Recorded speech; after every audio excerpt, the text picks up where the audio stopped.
look at how we can transform shapes using a Cartesian plane. Remember, transformation is simply the change to any shape. So this could be the change in the size of the shape, it could be the rotation of a shape, or it can merely mean the movement of the shape from one point on the Cartesian plane to the next. Let's quickly recap. Reflection is the way that the shape would be seen if it was looking in the mirror. So it is the exact same shape, simply flipped in a mirror-like image. I begin by drawing this triangle as my pre-image. Now I'm just dotting out a Cartesian plane.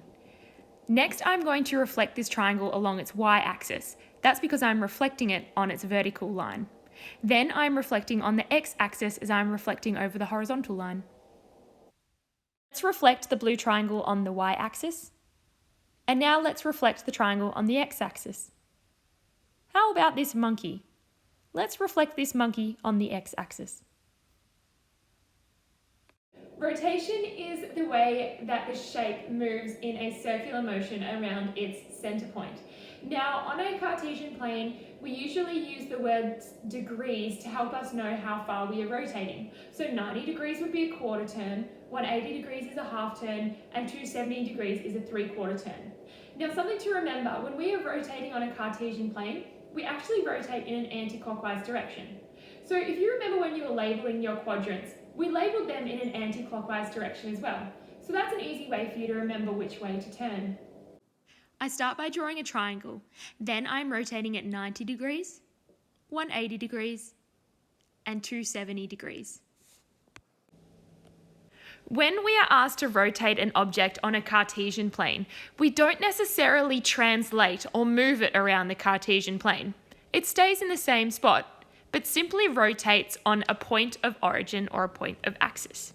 So, I place a green dot in the corner of this house to represent where my center point is going to be. Then, I rotate the shape 90 degrees, 180 degrees, and 270 degrees. Now, translation simply means the way a shape moves from one place to the next. So similar to a translator, they translate the exact same word from one language to another. When we translate shapes on a Cartesian plane, we are literally moving that exact same shape from one point on the Cartesian plane to the next.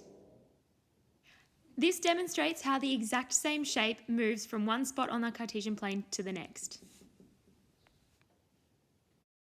Here we have our pig sitting at the coordinates 2 and 3 on our Cartesian plane. Let's translate him to -4, -4. So there you have a bit of a crash course into how to transform shapes on a Cartesian plane. Now use your knowledge to complete the I Carumba activity from today's to-do list. Hello.